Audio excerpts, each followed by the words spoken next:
বিসমিল্লাহির রহমানির রহিম। আসসালামু আলাইকুম ওয়া রাহমাতুল্লাহি ওয়া বারাকাতুহু। আপনারা যারা আমাদের চ্যানেলটি এখনো সাবস্ক্রাইব করেননি তারা আমাদের চ্যানেলটি এখনো সাবস্ক্রাইব করুন এবং আমাদের পাশে থাকা বেল বাটনটি এখনই অন করুন। আজকে আমি আপনাদের মাঝে হাজির হয়েছি পৃথিবীর যে কোনো ব্যক্তিকে প্রেমে পাগলপাড়া করে নিজের কাছে উপস্থিত করার 100% পরীক্ষিত সেরা শক্তিশালী বিশেষ একটি আমল নিয়ে। আপনারা এই আমলটি আপনাদের পছন্দের ছেলে, পছন্দের মেয়ে, স্বামী অথবা স্ত্রী সবার জন্য করতে পারবেন। একটু লক্ষ্য করে দেখতে পাবেন আমাদের আশেপাশে এমন অনেক এরকম ঘটনা রয়েছে যাদের পছন্দের ব্যক্তি স্বামী অথবা স্ত্রী অনেক দূরে থাকেন। আপনারা অনেক সময় দেখা যায় সঠিকভাবে আমল করতে না পারার কারণে তাকে কাছে ফেরাতে পারেন না, অনেক বড় নিজের ক্ষতি হয়ে যায়। আমি এই আমলটি আপনাদের 3টি নিয়ম বলে দেব, যে কোনো একটি নিয়মে আমলটি করবেন।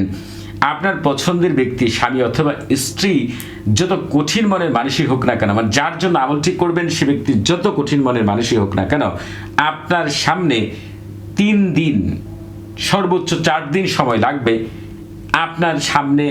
এবং বেশিরভাগ ক্ষেত্রে দেখা যায় যে অনেক সময় জাদু কুফরি করা থাকলে 7 দিন সময় লাগতে পারে, সর্বোচ্চ 7 দিন সময় লাগবে আপনার পছন্দের ব্যক্তি আপনার সামনে হাজির হতে। আমি প্রথম নিয়মটি বলে দিচ্ছি, তার আগে এই আয়াতটি কিভাবে তেলাওয়াত করতে হবে সেই কথাটি বলতেছি আপনাদের। আপনারা প্রথমেই আগে পরে 11 বার দুরূদ শরীফ তেলাওয়াত করে নেবেন। এরপরে বিসমিল্লাহির রহমানির রহিম, ইয়া রহমানু কুল্লি শাইই ওয়া রিসুহু ওয়া রাহিমুহু ইয়া রহমানু।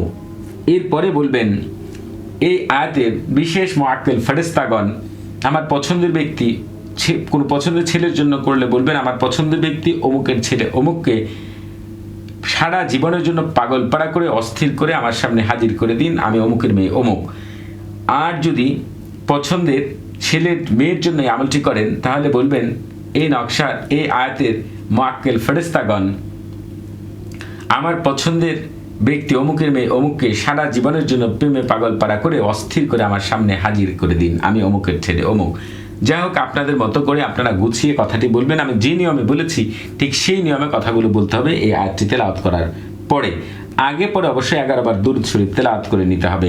প্রথম নিয়মটি হচ্ছে, যদি আপনাদের পছন্দের ব্যক্তিকে অনেক আমল করেও সম্ভব না হয় কাছে আনা, তাহলে এই আমলটি মাত্র 7 দিন করবেন। প্রতিদিন 1200 বার এই আয়াতটি তেলাওয়াত করবেন।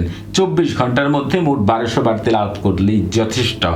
এবং শেষের বার শুধু প্রতি 100 বার তেলাওয়াত করার পরে আপনি এই কথাগুলো বলবেন, যে কথাগুলো একটু আগে আমি বলেছি। দ্বিতীয় নিয়মটি হচ্ছে, আপনি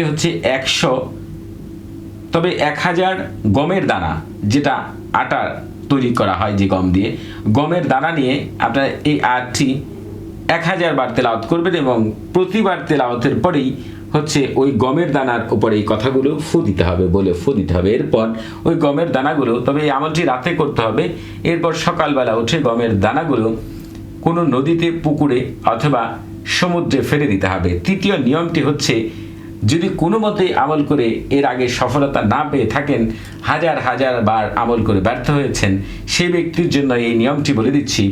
আপনারা পরপর 3 দিন রোজা রাখবেন। চতুর্থ দিন যেখানে জোয়ার বাটা হয় এমন নদীতে গোসল করবেন। এরপরেই তাহিয়াতুল ওজুর 2 রাকাত নফল নামাজ পড়বেন। এই উদ্দেশ্যে 2 রাকাত নফল নামাজ পড়বেন।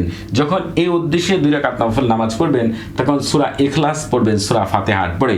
সালাম ফেরানোর পরে এই আয়াতটি 361 বার তেলাওয়াত করবেন। আমি গ্যারান্টি দিয়ে বলতে পারি আপনার সালাম ফেরানোর কয়েক ঘন্টার মধ্যেই আপনাকে ওই ব্যক্তি খুঁজে বের করতে বাধ্য হবে ইনশাআল্লাহ। তবে আপনারা এই আমলটি করার আগে অবশ্যই ইজাজত নিয়ে নেবেন। আপনাদের বুঝতে কোনো প্রকার সমস্যা হলে, আপনাদের কোনো কিছু জানার থাকলে, আপনাদের কোনো প্রকার প্রশ্ন থাকলে আপনারা আমাদের সাথে যোগাযোগ করবেন। আমাদের মোবাইল নাম্বার 01938311386। এই নাম্বারটি প্রতি শুক্রবার শনিবার সকাল 9টা থেকে রাত 11টা পর্যন্ত খোলা থাকে। নামাজের সময় নাম্বারটি বন্ধ থাকে। সবাই ভালো থাকবেন। আসসালামু আলাইকুম ওয়া রাহমাতুল্লাহি ওয়া বারাকাতুহু।